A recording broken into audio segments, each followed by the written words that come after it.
What's up, agency owners? Jason Swenk here with another great episode for the Smart Agency Masterclass, a podcast dedicated to digital agency owners and helping you scale faster by sharing other people's stories. And let's go ahead and jump into the show because we have an amazing guest. We're going to talk about how he got to a point where he's been growing very rapidly, but there's points that we go through our agency career where we want to say, "Ooh, I don't want to scale. I don't want to go through that." I think this story will really resonate with you. So let's go ahead and jump into the show.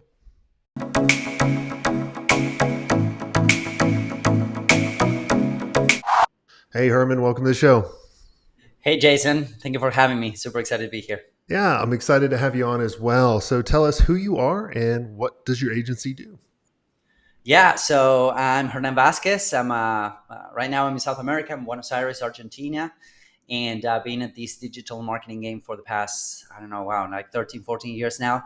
And my agency right now focuses on paid media, social media ads, specifically on Facebook and Instagram. We do a couple of other things, but that's kind of our strong suit. That's what we're known for. And so how did you get into starting an agency? What was this by accident? Was this by plan? It was definitely by accident, definitely by accident. So I've always served clients in one or another capacity. Like throughout my careers, I've always had, a couple clients, doing media buying. I started doing SEO back in the day, and then I transitioned to doing paid media and whatnot. So I always had a couple clients that they were easy to manage and easy to handle, and they were cool, and we were getting them results. And I put together a small team of people. I think I had like two media buyers, back in the day. It was like maybe 3-4 years ago. And then at some point I was marketing director for a couple companies. I was doing consulting. I had my own training courses out there. I was partner of a couple companies. And then I sat down one day and I did an audit of my time, right? I was doing all of these different things. And then I did this math where it was like, how many hours I'm dedicating to each thing, including the agency, right? How much revenue per hour was I generating for these different things, and what was the fulfillment that I was feeling? Like, what was the happiness scale, if you would, from 1 to 5, about doing all of these different things.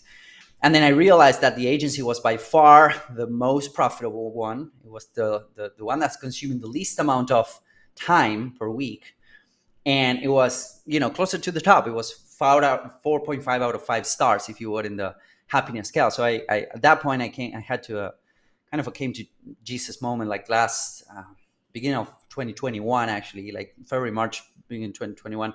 And then I decided to focus all in. And of course, the amount of time that I'm dedicating to the agency will change.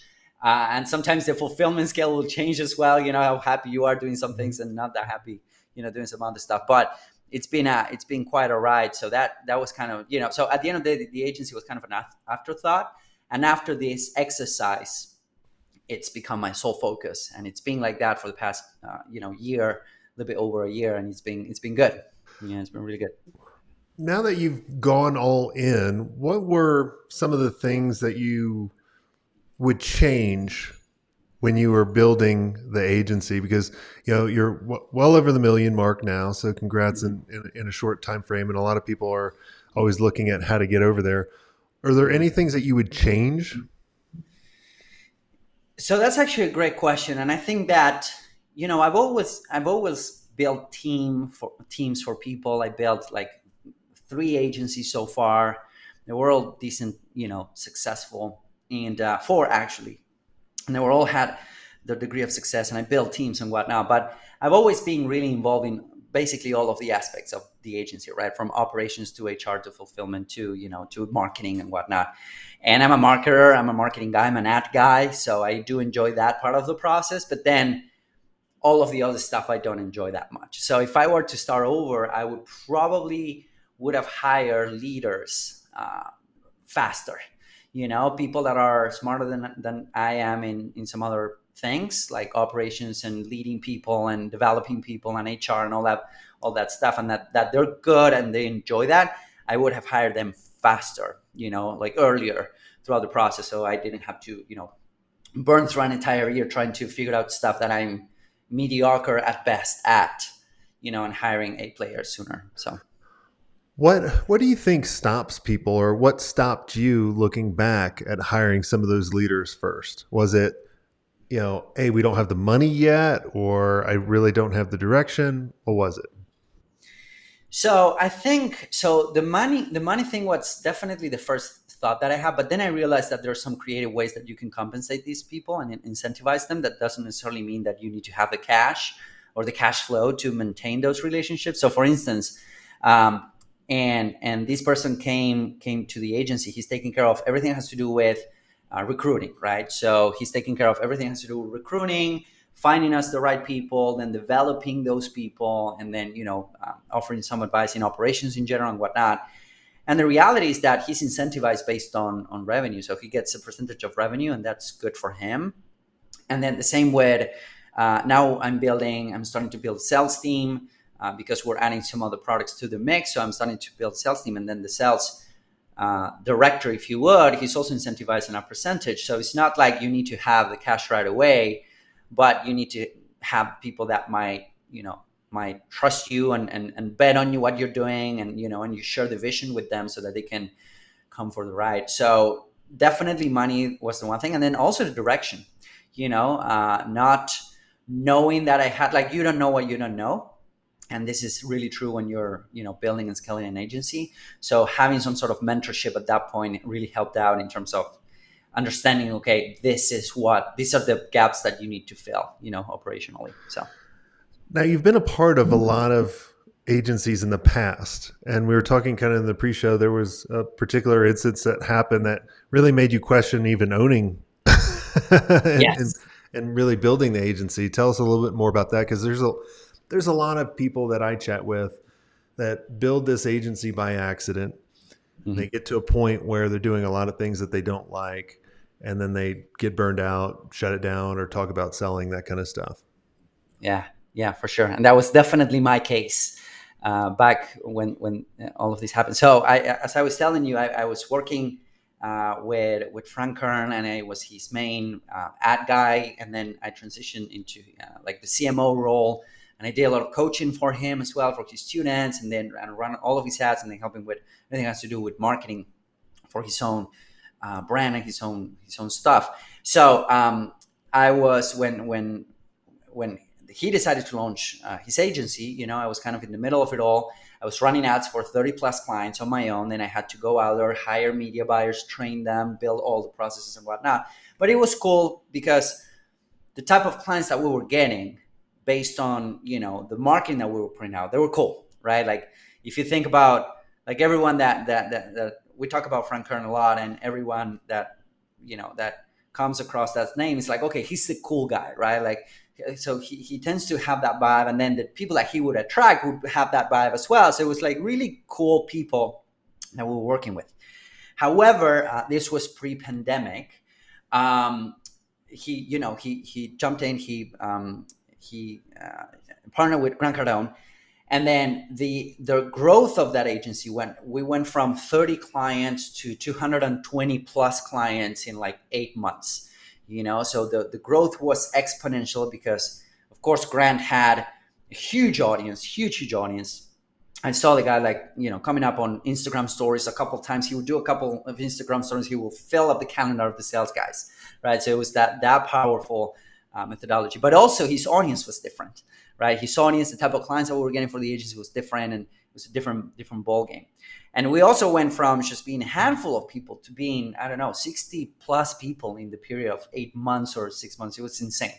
So the problem with that explosive growth is that, of course, the revenue was there. We were hiring people, but we weren't able to catch up to the demand operationally, right? So I was smack down in the middle of it all, hiring as many media buyers as possible, running ads for a bunch of clients, running the marketing for the agency as well. So it was kind of a big deal. It was like, big deal. So I ended up being burnt out. And then after that period of time, I decided I never want to have an agency anymore. This is not for me. This is not what I want, where I want it to be.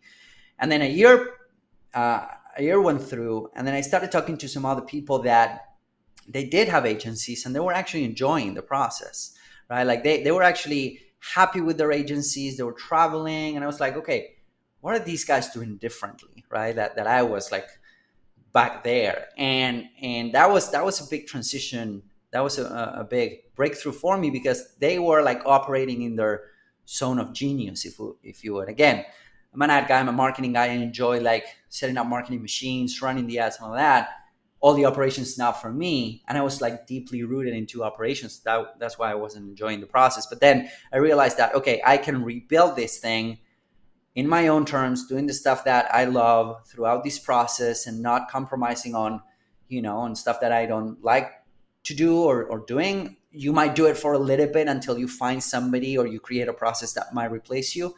So that's kind of where my vision is at right now. And that has allowed us to grow pretty quickly since then. There's lots of things to unpack there. One, there's a true reason why I tell everybody to build their personal brand, so they can actually turn on the faucet and bring in as much business as they need. Because I see a lot of people going, well, I don't have enough business. I can't be selective of the people I actually bring in. And it doesn't seem like with that particular agency, it seems like you were just taking on anybody and everybody too, right? Yes. Like in fact, we didn't have, like, we were servicing webinar funnels, brick and mortar businesses, car dealerships. It was all over the place. So yeah, it's like, yeah, you got a check, we'll take it. The other thing I see to unpack is being selective, right? If you can build your personal brand and build this system where you can bring in enough business where you can literally be selective and then pick and choose, right? Yeah. And only do the work that you can deliver on, that can streamline as well. So you can charge the right amount, and it doesn't take you that much time, and then hire the right amount of people, and I'm glad that you figured that out, and you talked to some agency owners that were having fun. And that's a big thing that I talk with agency owners about, is like, they're so gung-ho at building a big agency. They'll sacrifice anything to get there. And then the next thing you know, they're 60 years old, that life's passed them by, and they can't go do the things that they love doing. I'm like, look, you're 30 now, or 40 or whatever, 50, I don't care. However, like, go have fun now while you're doing the business. There's a balance. Yeah. No, I totally agree. And to your point about building a personal brand, I've been kind of behind the scenes of that. And then I've been right now, over the past 5 months or so, we restarted the personal brand machine. And I've been on both sides of the equation, where it's like, there's somebody else with a huge personal brand, or a really strong personal brand. They're putting value out there. They're advertising that, and you can see the benefits of that. And then I started applying that for my agency, and then it's crazy because people are saying, okay, I want to work with you guys. So the sales process is shorter.